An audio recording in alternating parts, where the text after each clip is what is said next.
National Swine Registry. Happy New Year, and thanks for joining us for NSR News. Pig news for pig people.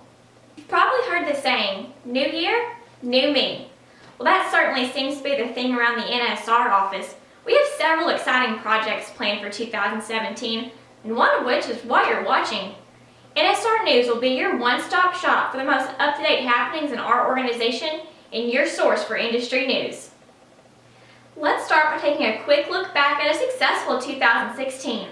Dr. Doug Newcomb, Vice President of Global Technical Service, highlights NSR's commercial efforts both domestically and internationally. Thanks, Cassie. I'll give a little bit of a brief overview on the 2016 efforts of the Genetics and Technology Department. We'll start out with the year-end litter recording update. For the year, we were similar to what we were in 2015 at approximately 32,000 litters.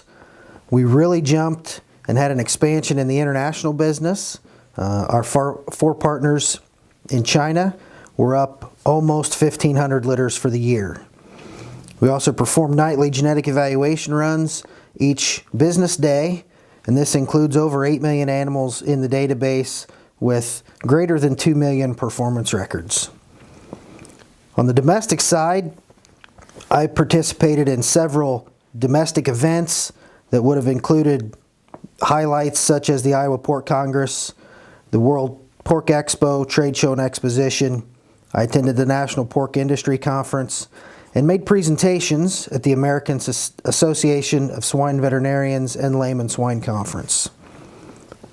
And for a look inside the show ring, here's Vice President of Member Outreach and Youth Development, Brian Arnold, for a recap of the 2016 NSR and NJSA shows and events.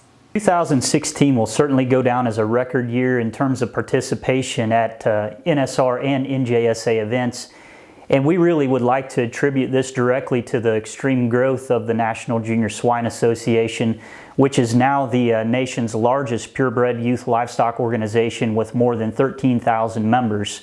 We saw more than 5,000 junior animals exhibited in the year of 2016 at NJSA hosted shows across the United States. And what we're just as proud of is the fact that not only do we offer great show ring opportunities for our youth, but oftentimes at these same events, young people have opportunities to participate in leadership activities, whether it's a skill-a-thon, a speech contest, or a judging contest. And I think that because of the growth of the junior program, we've also seen tremendous interest in NSR shows and sales. This past year, we were just shy of $4 million in gross sales at NSR events for our exhibitors, and many of those gilts that sell, in fact, nearly 80% of the gilts that sell at NSR shows are what we call double-entered hogs that also participate in NJSA junior shows. And altogether, again, we couldn't say thank you enough to our exhibitors, the breeders, and the supporters of both of our organizations, the National Swine Registry and the National Junior Swine Association, and we expect nothing but continued growth as we move into 2017. Now that 2016 is in the books, looking ahead at 2017, NSR CEO Mike Paul will provide insight to the NSR's long-range strategic plan.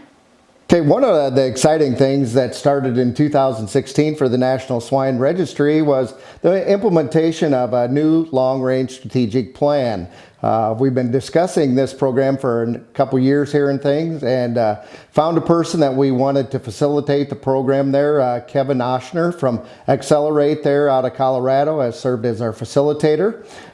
We've had 3 meetings with a group of 11 people, face-to-face meetings, and also a commercial division meeting there. Kevin did several phone interviews with members throughout the United States and gathered some good information. We also had an online survey for our members. Over 300 members participated in that, and we got a lot of good information.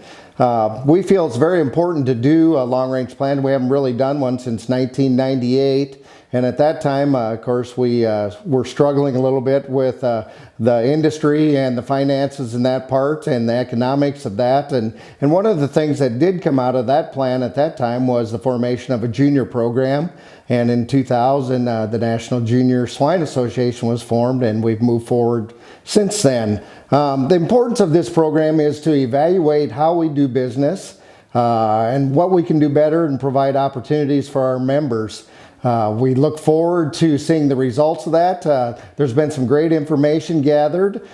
People do have a wide and varied idea of what we need to do for them in the future, or provide the best opportunities for them. So I think we're really excited. We're in the final sessions of this and putting this plan together, and hopefully we'll roll this program out later this spring. Also in the works for 2017 is our new digital swine platform. Later this year, NSR will be unveiling a new web-based pedigree system called Digital Swine. This program will provide our members with additional tools and features to more effectively manage their herd records as well as their NSR accounts.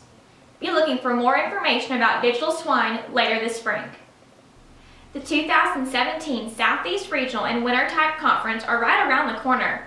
I met up with Ellen Canal, Junior Activities Coordinator, and had her fill us in on all the NJSA Junior Show and event details. Ellen, this will be my first Southeast Regional. What can I expect from this year's show? So be ready for a lot of pigs and kids. So we have around 1,100 pigs entered for the Southeast Regional from 380 kids, and they're coming from 21 different states. We have exhibitors coming from as far away as New York and California. So this will be like our largest regional show to date. Okay, that's great. Do you have any general advice for exhibitors, things to bring with them at check-in, things to pack in their trailers, or any just general reminders? Yeah, for sure. With that many pigs, we're going to be a little bit tight on space. So we will be pinning 2 pigs to a pin. So it's great if they can bring their pin dividers. That way, if their pigs aren't used to being together, they can divide those pins up. Also, always remember to bring your CVIs or health certificates with you. You'll need those when you're unloading and then again at check-in, as well as your registration papers for those purebred animals. Also, don't forget to bring a silent auction item to donate. We'll take those donations at check-in, and your athletic skills. We'll be having an MVP football game on Friday night after the show, and then on Saturday we'll be having a corn toss tournament. Well, thank you. I'm definitely looking forward to the show. It sounds like a lot of fun. Thank you for our update on the Southeast Regional. And we will now be hearing from Brian Arnold. I highly encourage all exhibitors of our shows, whether it be an NJSA junior event or an NSR open show and sale. We encourage those exhibitors to have an established VCPR, or vet client patient relationship. That'll allow them to work closely with a veterinarian in order to make sure that any show that they go to, they have a certificate of veterinary inspection that meets those shows' posted health regulations. Specific to Perry, Georgia, I think a few things to keep in mind is all exhibitors coming to that event need to have a certificate of veterinary inspection, commonly referred to as a health paper, that's issued on or after December 29th, 2016. A few other highlights to remember is those out-of-state exhibitors need to have their veterinarian work to get a permit for entry into the state of Georgia. All animals that are coming to that show also are required to have a official form of ID. We highly encourage exhibitors to have 840 ear tags, but regardless, all animals coming to that show, whether they're purebreds or crossbreds, need to have an official federally approved ear tag in order to be shown at that particular show. Another very important thing to remember is what are the testing requirements for this show in terms of pseudorabies and brucellosis.